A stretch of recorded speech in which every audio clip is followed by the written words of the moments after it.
வணக்கம். நான் உங்கள் Akash Sudhakar. Back bench media மூலியமாக உலக மக்களை சந்திப்பதில் நான் பெருமை கொள்கிறேன். திருமாவளவனின் நகைச்சுவை நாடகம். மதவாத சக்திகளை புறக்கணிக்கும் தீர்மானம். புதிய தேர்தல் வியூகம். இணைய வழி கலந்துரையாடல். இதை பார்த்தோன்னே யாரா இதுன்னு உன்னிப்பாக பார்த்தா நம்ம திருமாவளவன். மதவாத சக்திகளை நீ புறக்கணிச்சிருவ. சரி, சந்தோஷம். எப்படி புறக்கணிப்ப சொல்லு. எப்படி உன்னால புறக்கணிக்க முடியும்? மத்தியில் பார்த்தீங்கன்னா காங்கிரஸோட கூட்டணி நம்ம சிவசேனா இருக்காங்க. அவனும் மதவாத பிடிச்சவங்க தான், வெறித்தனமாக இருக்கிறவங்க தான்.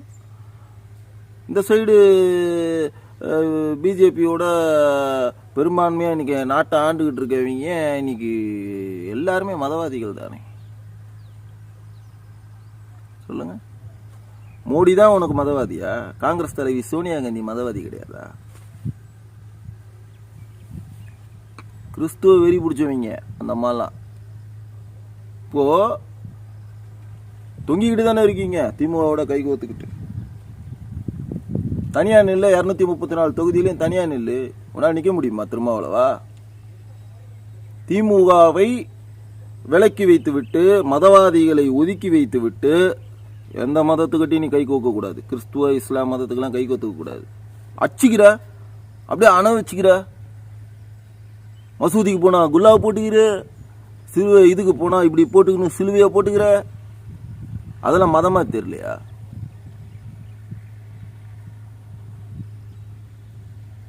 மதவாதிகளை புறக்கணிச்சிருவ. புறக்கணிச்சுட்டு தேர்தலை நீ எதிர்கொள்வ.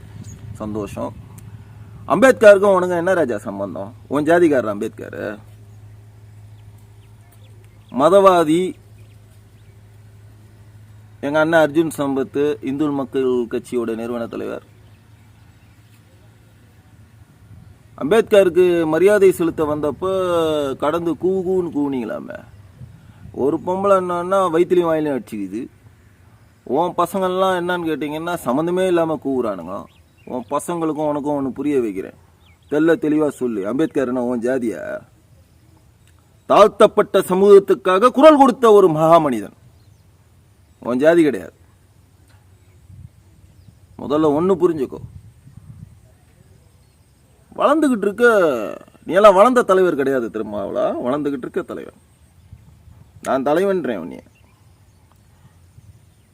தாழ்த்தப்பட்ட மகளுக்காக ஒருங்கிணைச்சிக்கிட்டு இருக்க. ஏதோ ஒன்று பண்ணிக்கிட்டு இருக்க. நல்லதோ கெட்டதோ என்னமோ ஒன்று செய்கிற. அதோட வாயை பொத்திக்கின்னு இருக்கணும். அர்ஜுன் சம்பத்தை நீங்கள்லாம் ஓரம் கட்டுறதுனால அந்த ஆள் என்ன வளராமல் இருக்க போகிறானா, இல்லை எதிர்ப்புறதுனால அந்த ஆள் ஓடி போயிட போகிறான்? அப்படியா? சிங்கம் மாதிரி சுற்றிக்கிட்டு தான் வருது பார்ட்டி.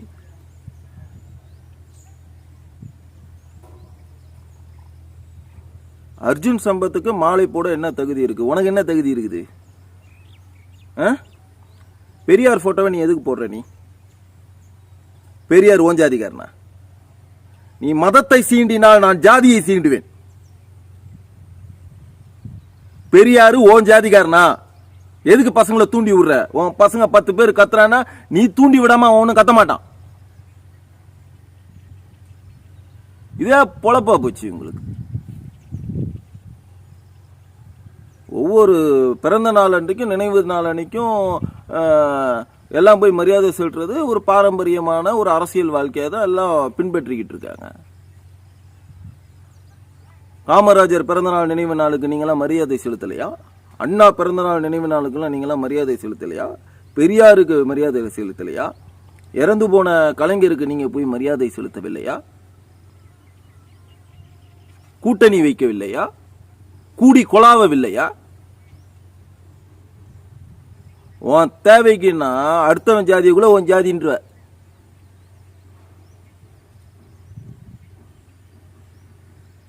இன்னைக்கு பிஜேபிக்கு அடுத்தபடியாக அர்ஜுன் சம்பத்துங்கிற ஒரு மிகப்பெரிய போராளி தமிழகத்தில் சுழண்டுகிட்டு இருக்கார்.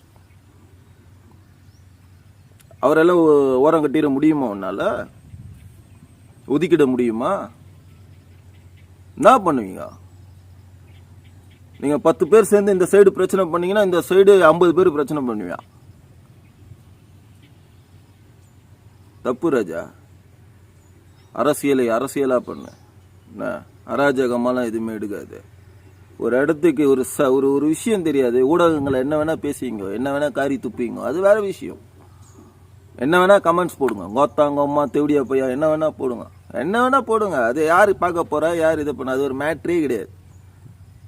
ஒரு சபை, ஒரு கல்யாணத்துக்கு வந்திருக்கோம், ஒரு சபை வீட்டுக்கு வரோம், அந்த இடத்துல ஒரு நாகரிகமாக நடந்துக்க தெரியாது.